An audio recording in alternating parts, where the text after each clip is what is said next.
Assalamualaikum warahmatullahi wabarakatuh.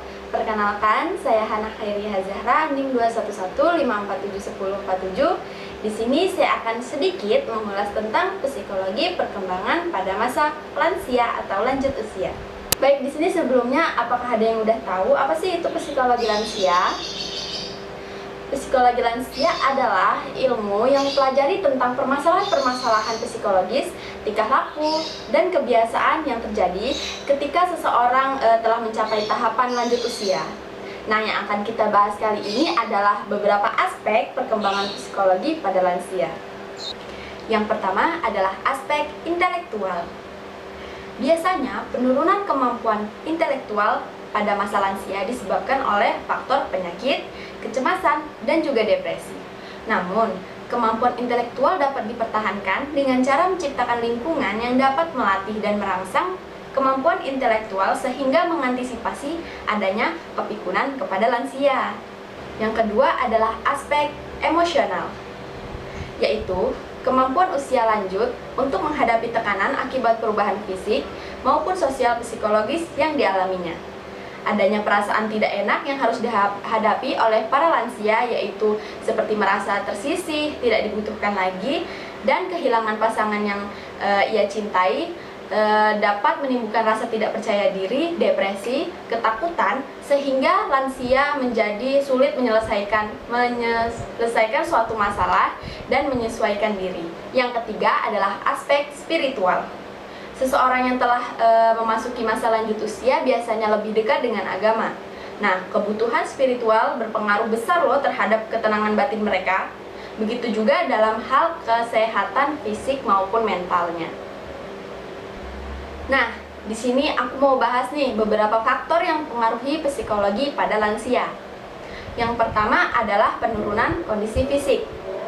Semakin tua seseorang, akan semakin terlihat jelas pula perubahan fisiknya, seperti misalnya energi yang mudah terkuras, kulit yang semakin keriput, gigi yang mulai ompong, atau tulang yang semakin rapuh. Hal ini dapat berpengaruh terhadap kondisi psikologis maupun sosial dan menyebabkan kebiasaan ketergantungannya mereka kepada orang lain. Yang kedua adalah penurunan fungsi seksualitas. Penurunan fungsi seksualitas berhubungan dengan fisik seperti gangguan jantung, gangguan metabolisme seperti diabetes, mellitus, vaginitis, kekurangan gizi. Sedangkan wanita ditandai dengan fase menopause yang berdampak pada ketidakseimbangan fisiologis yang mengakibatkan terganggunya keseimbangan emosi seperti stres dan depresi. Dan yang terakhir adalah perubahan aspek psikososial. Pemicu perubahan aspek psikososial pada lansia ialah fungsi kognitif dan motorik.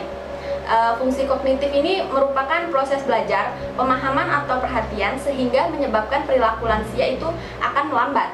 Nah, sedangkan kalau psikomotorik adalah dorongan, kehendak meliputi gerakan, tindakan yang berakibat lansia menjadi kurang cekatan. Nah, di sini aku punya beberapa contoh permasalahan psikologi pada lansia. Yang pertama adalah kesepian.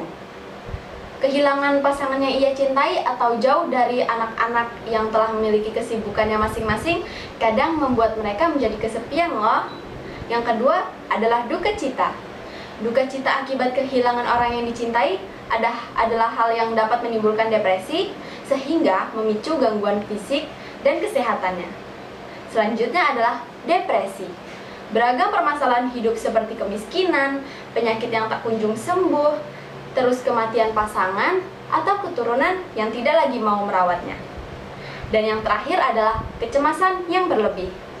Gangguan kecemasan biasanya terjadi karena depresi, efek samping obat, atau perhentian konsumsi obat secara bertahap. Nah, karena aku udah bahas permasalahannya, pasti di sini ada upayanya kan yang bisa kita lakukan.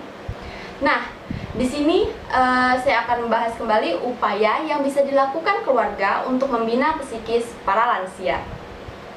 Yang pertama adalah keluarga harus menyediakan waktu untuk mengajak lansia berbicara dari hati ke hati agar lansia tersebut tidak merasa tersisih atau merasa tidak dibutuhkan lagi.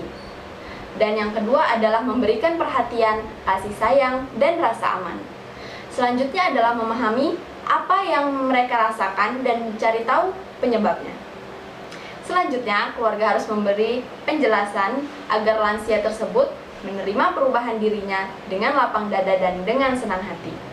Dan berusaha meningkatkan rasa percaya diri dengan membuat dirinya bermanfaat bagi orang lain. Dan yang terakhir adalah apabila lansia menghadapi masalah gangguan mental dan mengganggu, diharapkan keluarga akan segera mengkonsultasikannya kepada ahli. Terima kasih, cukup sekian dari saya. Kurang lebihnya saya mohon maaf. Wassalamualaikum warahmatullahi wabarakatuh.